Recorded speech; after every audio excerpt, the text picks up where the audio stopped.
A continuous set of 3 beeps, followed by a pause, means fire or smoke, and everyone needs to get out of the home to a safe place and call 911. A single chirp every 30 to 60 seconds indicates that the battery is low and needs to be replaced. If the chirp continues after battery replacement, the alarm should be replaced itself.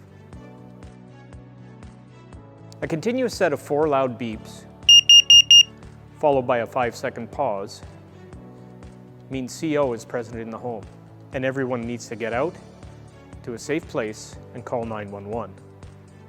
A single chirp means the battery is low and needs to be replaced.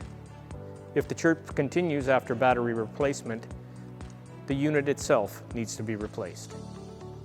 Remember, when you hear the beep, get on your feet. Get everyone in the home outside to a safe place and call 911. When you hear a chirp, make a change. Replace the battery or the unit at least every 10 years. Now you know the sounds of fire safety.